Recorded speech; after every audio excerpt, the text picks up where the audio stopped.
भारत को दूसरा मेडल मिल गया है, एक और ब्रॉन्ज मेडल कांस्य पदक भारत की झोली में आ गया है पेरिस ओलंपिक में। और मनु भाकर उन्होंने 10 मीटर मिक्स पैर इवेंट में आप कह लीजिए अपनी साथी सरबजोत के साथ जो है ये मेडल जीता है मिक्स्ड इवेंट में, और 2 मेडल एक ओलंपिक में जीतने वाली वो पहली भारतीय खिलाड़ी बनी है। तो बहुत बड़ा कारनामा मनु भाकर ने किया। सरबजीत जी को भी बहुत बहुत बधाई। फिर एक बार हम जरा अपनी पॉलिटिकल खबरों की ओर लौटते हैं। उत्तर प्रदेश की हम लोग बात कर रहे थे, यूपी में बहुत कुछ हो रहा है। जोड़ दूं, जो स्पोर्ट्स पर जो बात की थी, समीर साहब ने कहा कि 400 करोड़ रुपए भारत सरकार ने इस पर खर्च किए, ये बहुत अच्छी बात है और काफी सूरत बदली है। लेकिन आज ही एक खबर पढ़ रहा था कि भारत सरकार ने 4000 करोड़ रुपए जो है टैक्स डिडक्शन जो है पॉलिटिकल पार्टीज को दिया है उनके पैसे पे। 4000 करोड़ रुपए वो सारी पॉलिटिकल पार्टीज है, वही सारा इनको दे देते तो मतलब। मैं तो केवल एक खबर के तौर पे मुझे याद आया बात की। अभी देखिए आपकी स्क्रीन पर चल रहा है लव जिहाद, वो लिखा हुआ रहा है लव जिहाद। आप कहेंगे फिर लव जिहाद कहां से आ गया? उत्तर प्रदेश में गैर कानूनी तरीके से डरा धमकाकर प्रलोभन से किसी भी अनुचित तरीके से धर्म परिवर्तन कराने के मामले में अब एक नया अध्यादेश जारी किया गया है, जिसके मुताबिक ऐसा करने वाले को उम्र कैद की सजा भी हो सकती है। इससे पहले 10 साल की सजा का प्रावधान था, उसको बढ़ा करके उम्र कैद कर दिया गया है। तो अब ये बड़ा चर्चा का विषय है कि उत्तर प्रदेश में अचानक सरकार ने यह फैसला क्यों किया है। इस फैसले के पीछे कोई पॉलिटिकल सोच है या ऐसे कोई मामले बढ़ गए थे यूपी के अंदर, तो इसकी हम लोग अभी बात कर सकते हैं। बहुत से लोग इसको अभी जो चुनाव परिणाम आए हैं और आगे जो उपचुनाव होने हैं उससे भी जोड़ करके देख रहे हैं। लेकिन एक ये फैक्टर मतलब ऐसे चुनावों के लिए आपको लगता है ये इस्तेमाल किया जाएगा? नहीं, मुझे कतई नहीं लगता है। और देखिए, दोनों ही बहुत गंभीर मुद्दे हैं, चाहे वो पेपर लीक वाला बिल हो, चाहे वो लव जिहाद वाला बिल हो। ये एक पहलू पर चर्चा होती है कई बार कि ठीक है भाई, किसी ने किया, किसी ने बहका लिया, भरमा लिया। जब कोई मुसलमान या हिंदू आपस में एक दूसरे में इस तरह काम करते हैं तो अपने घर, परिवार, समाज सबको छोड़ के जा रहे होते हैं। और अगर उसमें कोई बेईमानी कर रहा है, अगर उसमें किसी की नीयत नापाक है, तो उसके खिलाफ तो कड़ी सजा होनी चाहिए। आजीवन कारावास भी कम ही है उस लिहाज से कहें। अगर कोई लड़की किसी लड़के को शादी करती है, वो उसको विवाह के पश्चात जो निकाह होता है उसके बाद वो उसको पूरी तरह से मान्यताएं बदलने की बात करता है, सब कुछ कहता है या पहचान छिपा कर करता है, तो आप जरा सोचिए, उसका तो पूरा जीवन समाप्त हो गया ना। वो जो भी जीवन उसके जन्म से लेकर उस लड़के से मिलने तक रहा, वो समाप्त हो गया। इस पहलू की चर्चा नहीं होती। तो मुझे लगता है कि इस पर तो बिल्कुल पूरे देश में कड़ा से कड़ा कानून होना चाहिए। और योगी आदित्यनाथ की सरकार ने ये बिल्कुल दुरुस्त काम किया है। और अगर इसको यूं कहें, भारतीय जनता पार्टी तो सबसे ईमानदार सरकार है। वो तो जो कहती है वही करती है। वो ऐसा तो कहती नहीं लव जिहाद का वो विरोध करती है, जब विपक्ष में होती है, सरकार में आती है तो कानून बनाती है। मुझे लगता है कि ये पॉलिटिकल ईमानदारी, ऑनेस्टी का मसला है, इसको इस तरह से भी देखा जाना चाहिए। अच्छा, और इसके बचाव में सबसे पहले कूदे मोहसिन रजा साहब, जो पूर्व अल्पसंख्यक मामलों के मंत्री हैं, और उन्होंने कहा कि हाँ भाई, लव जिहाद अगर कोई कर रहा है तो उसको तो सख्त से सख्त, जो भी बात आप कह रहे थे वही बात मोहसिन रजा भी कह रहे हैं, सख्त से सख्त सजा होनी चाहिए। हालांकि वो फिर क्योंकि उनकी मजबूरी भी है, वो उन्होंने कहा ये किसी धर्म विशेष के लिए नहीं है। ये जरूर राइडर हर कोई लगा देता है कि धर्म विशेष के लिए नहीं। ये तो इसलिए कहते हैं कि जिससे उसमें सीधे न लगे। हाँ। लेकिन मामले कहां आ रहे हैं, मतलब आप ये भी तो देखेंगे ना। आमतौर पर जब आप किसी को कहते हैं, मान लीजिए कि मुझे अच्छा या बुरा कहेंगे तो मेरे में सब बुरा हो जाएगा, सब अच्छा हो जाएगा, तो नहीं संभव। आपको मेरे अंदर कितना % अच्छा लगा उसके आधार पर आप कहते हैं। और लव जिहाद साफ साफ अगर कहें तो मुस्लिम लड़के हिंदू लड़कियों शब्द में जिस तरह से कहते हैं वो दिखता है। लव जिहाद जब आप कह रहे हैं तो बड़ा क्लियर है, उसमें कोई कंफ्यूजन नहीं। हाँ, लेकिन अब ऑपोजिशन वाले तो ये कहेंगे नहीं सरकार को यही सब करना होता है। 2017 में जब भारतीय जनता पार्टी चुनाव लड़ रही थी तो उसका जो घोषणा पत्र था उसको अमित शाह जी वहां पर रिलीज कर रहे थे लखनऊ में। उसमें लव जिहाद का जिक्र किया गया था। और मैं इसलिए एक महत्वपूर्ण बात कह रहा हूं कि लव जिहाद का जिक्र तो घोषणा पत्र में था, वो ठीक है। उस समय पहली बार योगी आदित्यनाथ का प्रकटीकरण हुआ था वहां पर, और जो हिंदू युवा वाहिनी है वो लव जिहाद के खिलाफ कैंपेन चला रही थी। तो लव जिहाद का मसला योगी जी की वजह से बीजेपी के घोषणा पत्र में लागू किया गया। उस वक्त लखनऊ में प्रेस कॉन्फ्रेंस थी, राजनाथ जी नहीं थे, राजनाथ जी MP थे वहां के, लखनऊ के। और उस प्रेस कॉन्फ्रेंस में पहली बार सार्वजनिक तौर पर योगी आदित्यनाथ वहां मौजूद थे। इसलिए बहुत सारे लोग कहते हैं कि वो अचानक सबको हुआ, कैसे कैसे प्लान हुआ। उसमें लव जिहाद का बड़ा मुद्दा था। 17 की बात आप कर रहे हैं? 2017 से चुनाव से पहले जब घोषणा पत्र जारी हुआ लखनऊ का, योगी जी उस मंच पे थे? उस मंच पर थे, मैं वहां पर था मौजूद। अच्छा। और वो पहली बार था जब सार्वजनिक तौर पर योगी जी एक तरह से उत्तर प्रदेश चुनाव के उसमें आए। एरिना में भारतीय जनता पार्टी के। फिर 2020 में योगी जी ने लव जिहाद पर कानून बनाया। ये पहला कानून नहीं है, ये संशोधन कानून है। तो उस समय 10 साल की सजा की गई। अभी जो बात हो रही है, मैं हर्ष जी की बात से सहमत हूँ कि कड़े से कड़ा कानून रहे, लेकिन जो केशव मौर्य जी ने कहा अभी, भ्रष्टाचार, ऐसे सब कानूनों में जब आप कानून कड़ा करते हैं तो पुलिस को ज्यादा अधिकार मिल जाते हैं और पुलिस का करप्शन उसमें ज्यादा बढ़ता है। ये केवल लव जिहाद कानून की मैं बात जोड़ नहीं दूं, अभी आपने जो बात की है ये बड़ा इंपॉर्टेंट पॉइंट है। अभी तक जो लव जिहाद का कानून था उत्तर प्रदेश के अंदर, उस पर शिकायत ऐसा नहीं कि कोई भी कर देता, शिकायत जो पीड़िता है वो करेगी या उसके परिवार वाले कर सकते थे। अब कोई भी शिकायत कर सकता है, तो पुलिस दर्ज करेगी मामला। तो ये पुलिस को ज्यादा अधिकार देने का मसला है और इसमें आम आदमी परेशान होता है, वो कोई भी हो।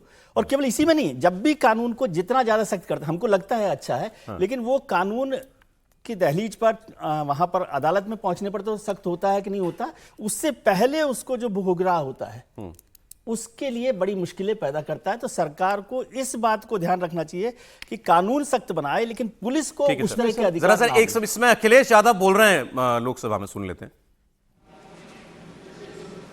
कोई IIT मिली हो और जो IIIT किसी समय पर उत्तर प्रदेश को मिली थी, क्या उसमें क्या सहयोग सरकार की तरफ से हुआ है?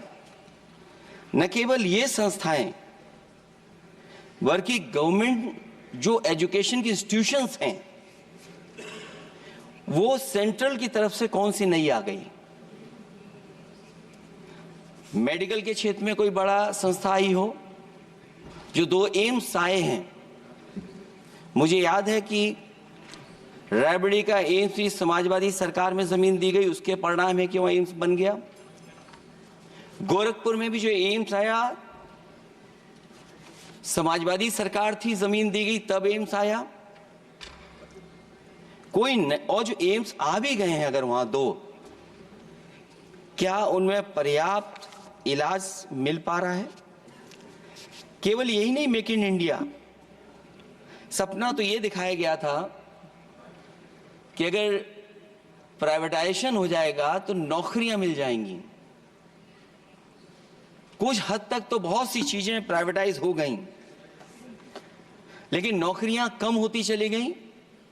और जो सबसे बड़ा सवाल है, जो पीड़ित परिवार के लोगों को जो हक और सम्मान मिलता है, क्या ये सरकार वो दे पा रही है? टैक्स कलेक्शन में सपना दिखा रहे हैं कि हम यहां पहुंच गए हैं, आखिरकार एक्सपोर्ट क्यों कम होता चला जा रहा है? और हम जो ट्रेड डेफिसिट है उसको कैसे खत्म करेंगे?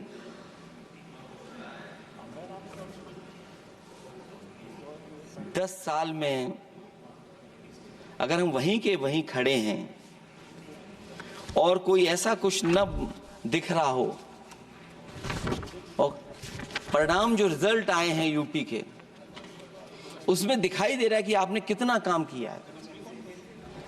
सभापति महोदय, अगर ये सब कुछ अच्छा किया होता तो क्या परिणाम ऐसे आए होते?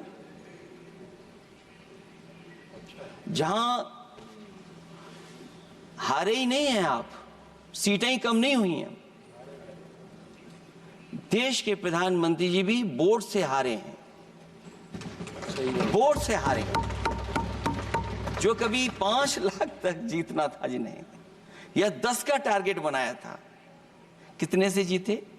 तो कम से कम इन चीजों को तो देखें। मैं जब सुनता हूं सत्तापक्ष लोगों को तो मुझे वो लाइनें याद आ जाती कि वो झूठ बोल रहा था, बड़े सलीके से मैं एतवार न करता तो और क्या करता।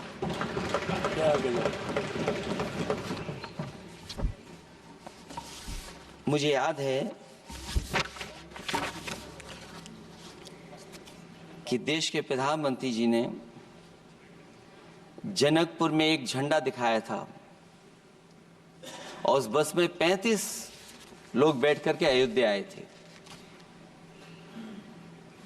सभापति महोदय, उस समय भी मैंने मांग की थी कि जहां से जनकपुर से यात्रा शुरू हो रही है और अयोध्या तक बस से लोग आएंगे तो पता नहीं कितने घंटों में आएंगे। मैंने मांग की थी कि वहां से लेकर के अयोध्या तक एक्सप्रेसवे बनना चाहिए कि कम से कम जो जनकपुर से आए और अयोध्या दर्शन करने आ रहे हैं और बस से आ रहे हैं, कम से कम उनकी तकलीफ परेशानी तो कम होती। जो आप कहते हैं कि एफडीआई बहुत आया है, मैं अभी सुन रहा था, कहा कि टेलीफोन बनने लगे। टेलीफोन बन नहीं रहे हैं, मोबाइल बन नहीं रहे हैं। वो समाजवादी पार्टी के समय पर नोएडा में जो इंडस्ट्रियल पॉलिसी थी, इलेक्ट्रॉनिक पॉलिसी थी, उसके तहत आई थी। वो इंडस्ट्री जितनी आई है उस समय उस पॉलिसी के तहत आई और बन नहीं रहा है, मेक इन इंडिया नहीं हो रहा है। लेकिन जमीन किसने दी है? जमीन किसने दी थी उन लोगों को? बिना जमीन पर हवा में बना दो तो मैं आपका धन्यवाद दूंगा। उस पॉलिसी के तहत वो झूठ बोल रहा था बड़े सलीके से। आप कह रहे हैं कि एफडीआई लाए हैं हम लोग। एफडीआई, अगर पूरे देश का हम एफडीआई देखें तो उत्तर प्रदेश को कितना एफडीआई मिला है? सभापति महोदय, अगर 1% से ज्यादा भी एफडीआई उत्तर प्रदेश को मिला हो तो बताइएगा आप। जो प्रोजेक्ट डिले हो रहे हैं, जिसकी वजह से कॉस्ट ओवररन हो रही है, उसका जिम्मेदार सभापति महोदय कौन है? डबल इंजन की सरकार है। लखनऊ में भी सरकार आपकी है, दिल्ली में भी सरकार आपकी है। आखिरकार ऐसा क्यों हो रहा है? और आज ही जब सदन में सभापति महोदय हम लोग आए हैं तो एक और रेल एक्सीडेंट की खबर सुनी है। जब से ये सरकार आई है, रेल एक्सीडेंट्स और पेपर लीक में कंपटीशन चल रहा है कि कौन आगे जाएगा।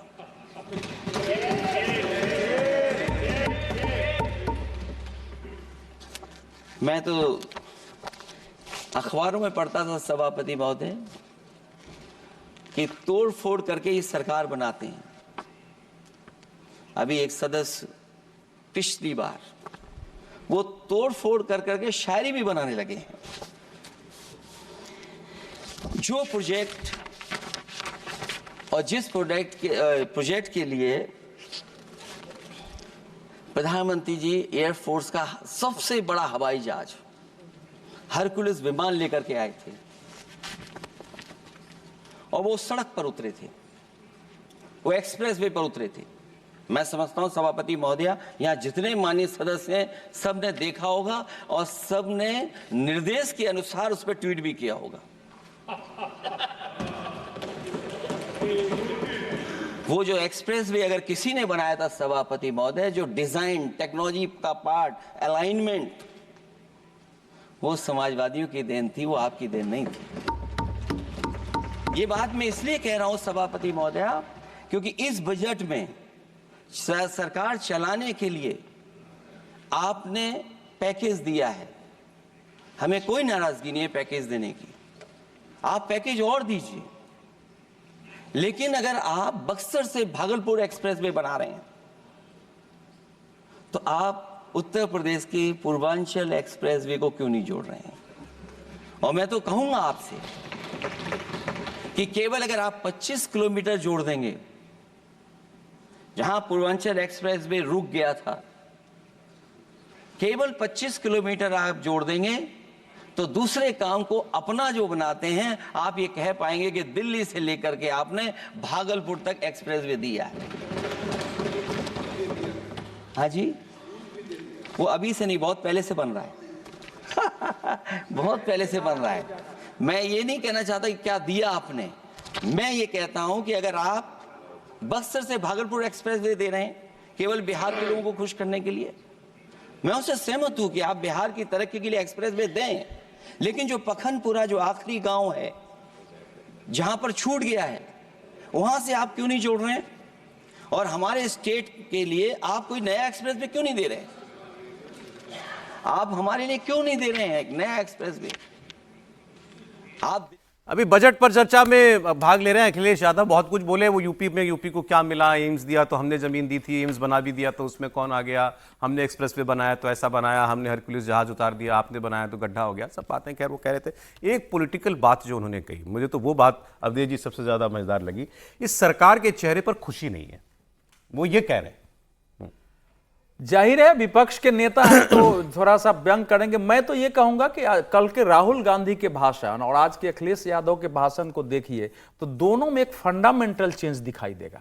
राहुल गांधी ने जो भाषण दिया वो कैरेक्टर हम लोग फिल्मों में देखते थे, मतलब वो विपक्ष के नेता है, मेरा सम्मान भी है कि फिल्मों में देखते थे। जैसे डर फिल्म में शाहरुख खान का आप कैरेक्टर देख लीजिए, राम राम। ऐसे ऐसे कई कैरेक्टर्स देखे हैं। अब आप सोचिए, नहीं मैं उसको कोट कर रहा हूं भाई, आप विपक्ष के नेता हो, आप बेचारा मीडिया वाले नहीं बोल सकते। ओके सर बेचारा मीडिया वाले नहीं, नॉन बेचारा। हाँ नहीं बेचारा मीडिया वाले नहीं, ये भी बोल रहे हैं बेचारा मीडिया वाले नहीं, नन बेचारा।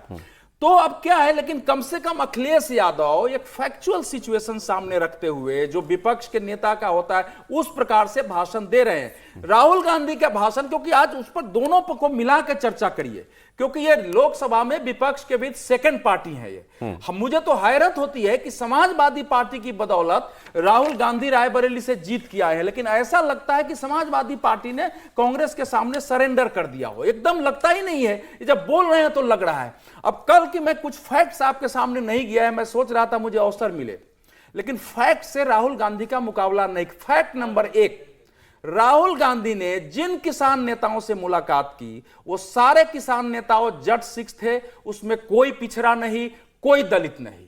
राहुल गांधी ने जो महासचिव 8 बनाए हैं उसमें कोई पिछड़ा नहीं, कोई दलित नहीं। पार्टी में जो अनुशासन समिति है कोई पिछड़ा नहीं, कोई दलित नहीं।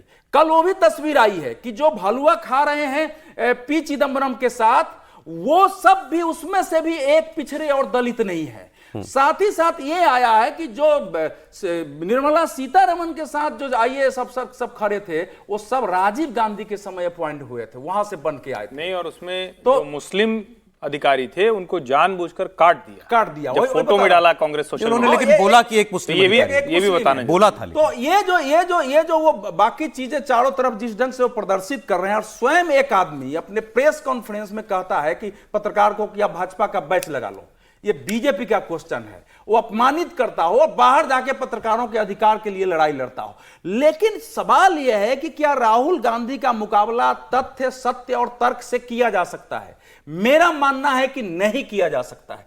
आपको राहुल गांधी से मुकाबले के लिए इस देश की राजनीति को नए शब्द, नए मुहावरे, नए शैली, नए व्यक्तित्व खड़े करने पड़ेंगे। यह संभव ही नहीं है। ये राहुल गांधी ने इतनी बड़ी चुनौती पेश कर दी है ये जो सरकार के सामने। ऐसा है, जब आदमी तय कर ले कि हमको कोई मर्यादा मानना नहीं है, झूठ और सच में भेद करना नहीं है, शर्म हमको करना नहीं है, जो इस दुनिया में पहले भी कम्युनिस्टों ने ऐसे ही किया है। अब आज पहले कम्युनिस्ट क्या होते थे कि खूनी क्रांति करके बदलो, 100 झूठ बोलते थे, लेकिन उनमें थोड़ा कमिटमेंट थे। हम लोगों के मतभेद होते थे। जो 9 वाम मार्गी है, 9 वामपंथी हैं, जो इनके चारों तरफ से मैं 3 साल से बोल रहा हूं बने हुए हैं, उनके पास कोई कमिटमेंट नहीं है। वो किसी भी प्रकार से इस देश की सत्ता को उखाड़ो, अच्छा, इस देश में जातीय भेद। सर, आपने जो शुरुआत में बात की, मैं उस पर समीर जी का रिएक्शन ले रहा हूं। आपने कहा बुनियादी अंतर राहुल गांधी अखिलेश यादव के भाषण में यह था कि अखिलेश यादव कम से कम फैक्ट पर बोल रहे थे, लग रहा था कि हाँ बजट पर स्पीच दे रहे हैं। देखिए, पहली बात तो है कि राजनीति में कोई भी व्यक्ति आता है तो वो राजा हरिश्चंद्र नहीं होता। सब झूठ बोलते हैं, समय के हिसाब से बोलते हैं, बोलने का एक तरीका होता है। आप झूठ को किस तरीके से पेश कर रहे हो ये आपके ऊपर निर्भर करता है कि आप उसको कितना बेहतर तरीके से किस पैकिंग में दे रहे हो कि जनता उसको कब समझती है। किसी का झूठ तत्काल पकड़े में आ जाता है, किसी का झूठ साल भर में पकड़े में आता है। ये तरीका होता है और राजनीतिक दलों में सब में होता है। रही बात अखिलेश यादव की और राहुल गांधी के भाषण की, देखिए सबका अपना अपना बोलने का एक तरीका है, सबकी अपनी एक पर्सनैलिटी है। राहुल गांधी और अखिलेश यादव दोनों जिस परिवार से आए, वंशवाद की राजनीति से आए हुए दोनों के परिवार के लोग बड़े राजनीति रहे। अखिलेश के उत्तर प्रदेश के बड़े परिवार मुलायम सिंह मुख्यमंत्री से आए, राहुल गांधी खुद गांधी परिवार से आते हैं। तो जमीनी स्तर पर जिस तरीके से राजनीति है सीखना चाहिए, दोनों ने नहीं सीखी है। दोनों बाहर पढ़े लिखे रहे हैं, अखिलेश यादव विदेश में पढ़े लिखे रहे, जमीन का संघर्ष का अनुभव नहीं है, राजनीति इनको विरासत में मिली हुई है। लेकिन मुझे लगता है कि दोनों की अपना अपना बात करने का एक तरीका है। राहुल गांधी ने जिस तरीके से पहले बोलते, जब 2004 में सांसद बने थे, 2014 तक क्या आप उनके भाषण देखिए, हंसी आती थी कि राहुल गांधी क्या बोल रहे हैं। मुझे लग रहा है कि अब राहुल गांधी में थोड़ा इंप्रूवमेंट हुआ है। अभी उनमें इंप्रूवमेंट की गुंजाइश बहुत ज्यादा है। वो बहुत भ्रमित करते हैं, अपशब्दों का इस्तेमाल करते हैं जिनका प्रयोग नहीं करना चाहिए। अपशब्द मतलब झूठ का प्रयोग करते हैं। कल भी बहुत सी बातें उनकी एक्सपंज की गई हैं। स्पीकर बार बार उनको समझा रहे हैं कि आप यहाँ का भाई पढ़कर आइए, संसदीय की कार्रवाई कैसे होती है, आप इसका पूरा अध्ययन करिए। राहुल गांधी इससे बचते हैं। राहुल गांधी का है दागो और भागो वाला जो स्वभाव था कि आप संसद में बोल दो और फिर उससे और अखिलेश यादव तथ्यों पे ज्यादा बात करते हैं। वो इस तरीके, अब देखिए राहुल गांधी और अखिलेश में बेसिक फर्क है कि राहुल गांधी की हिंदी बहुत अच्छी नहीं है, अखिलेश की हिंदी बहुत अच्छी है। तो राहुल गांधी चीफ मिनिस्टर रहे 5 साल चीफ मिनिस्टर भी रहे, पार्टी पद्म जैसे शब्द प्रयोग कर रहे थे कल, पद्म व्यूह, चक्र व्यूह। अब वो राहुल गांधी को लिख के दिया, भाषण तो जनरली कोई लिख के देता है। राहुल गांधी इतना जो आप बोले हैं चक्रव्यूह को लेकर कि 6 लोगों ने घेर लिया था, ये सब राहुल गांधी को पता ही नहीं होगा। सर ऑब्वियसली अभी देखिए वो तो कोई ना कोई रिसर्च करके राहुल गांधी हर किसी को देता है। उनको बजट में सरकार को घेरने का अपना तरीका था, ठीक है। लेकिन मुझे लग रहा है कि राहुल गांधी जिस तरीके से बजट करते हैं, सरकार को उसका काउंटर ढूंढना पड़ेगा। बजट, अच्छा सरकार, अच्छा 2-3 प्रश्न हो गए सर। क्या राहुल गांधी की बात का जवाब सरकार के पास नहीं है? पहले इसी का जवाब आ जाए। देखिए, राहुल गांधी और अखिलेश यादव की भूमिका को समझना पड़ेगा। पहले लोकसभा में क्या भूमिका है। राहुल गांधी विपक्ष के नेता हैं। आपने बजट के भाषण यदि पूरे देखे हों, जितने 4 दिन से चल रहे हैं, जब बजट पर सभी लोगों ने बोला है, सबकी अपनी अपनी भूमिका होती है। मान लीजिए केंद्र के भी कई मंत्री बोल रहे हैं, भारतीय जनता पार्टी के कई नेता बोल रहे हैं, तो वो क्या बोल रहे हैं, वो अपने तथ्यों की जिक्र कर रहे हैं, किसी बात को बढ़ाने की, किसी को कम करने की, वो सब बात कर रहे हैं। राहुल गांधी बजट पर बोलने के लिए नहीं खड़े हुए, वो विपक्ष के नेता है, वो नैरेटिव खड़ा करने के लिए खड़े हुए हैं वहां पर। आपने देखा होगा कि बजट पर उन्होंने कोई चर्चा नहीं की, बजट में क्या नुकसान हुआ, क्या फायदा हुआ, क्या कम किया, नहीं किया, क्योंकि इसके लिए अखिलेश यादव है, इसके लिए और तमाम जो इंडिया ब्लॉक के नेता हैं। नहीं, अब इसको समझिए, सीरियस बात, उन्होंने अपना एक नैरेटिव खड़ा करने के लिए पूरा भाषण दिया और बताया कि भाई ये सरकार ओबीसी पिछड़ों के खिलाफ है, जातिगत आरक्षण के पर पुश करने की कोशिश की। और समीर जी की बात को मैं दूसरे तरीके से कहता हूं, झूठ नहीं बोलते नेता अपना अपना सच बोलते हैं, अपने तरीके से सच बोलते हैं, ठीक है। तो वो एक सच बोलने का एक अलग तरीका होता है, उसको हम आधा सच कह सकते हैं, आधा झूठ कह सकते हैं, जो भी है अपने सच बोलने का तरीका। अब जैसे मैं इस बात का जिक्र करता हूं, अवधेश जी ने तो इतने अच्छे तरीके से सारे भाषण का जिक्र कर दिया, तो ये तो भारतीय जनता पार्टी कर सकती है ना, इसमें क्या बात हुई। अवधेश जी ने जितने तथ्य रखे हैं वो सब सच है, और उसको क्यों नहीं बोल सकती भारतीय जनता पार्टी, ये बताइए मुझे। इसमें कोई ऐसी तो चोरी वाली बात नहीं है। और इतना नहीं, वो तो ये कह रहे हैं राहुल गांधी का मुकाबला सच से नहीं किया जा सकता। तो वो नैरेटिव का जवाब नैरेटिव से देना पड़ेगा ना, इसीलिए मैं कह रहा हूं कि वो नैरेटिव की लड़ाई। अब जैसे एक चीज मैं कहता हूं कि जो राहुल गांधी ने जिक्र किया ओबीसी लीडर ऑफिसर्स का, और ये सब बात ठीक है कि जितना है, और उसका ये जो आप नैरेटिव देते हैं ना कि वो राजीव गांधी के वक्त में बने थे और उस समय मंडल आए, ये नहीं चलता, ये नैरेटिव गलत है आपका। क्या उसके बाद मतलब उस समय से मैं इसको दूसरे तर्क से बहस करता हूं आपसे कि क्या उसके बाद मतलब जब से मंडल आयोग का आरक्षण नहीं लागू हुआ, उससे पहले कोई ओबीसी लीडर, वो ओबीसी ऑफिसर नहीं था? आपको तय करना था कि सेक्रेटरीज कौन से आपको तय करने, लेकिन मैं उससे जा ही नहीं रहा। मैं बहस इसका जवाब दूसरा देता हूं कि 18 थे, 20 थे ऑफिसर्स, ठीक है। वित्त मंत्री कौन है? निर्मला सीतारमण। एक सेकंड सर, मेरे पास दोनों के लिए समय नहीं है, मुझे ब्रेक लेना है। एक लाइन बोल देता हूं। प्रधानमंत्री बजट किसने बनाया? प्रधानमंत्री ने। बजट प्रधानमंत्री का है ना, और प्रधानमंत्री ओबीसी है। तब इसके बाद क्या चाहिए आपको?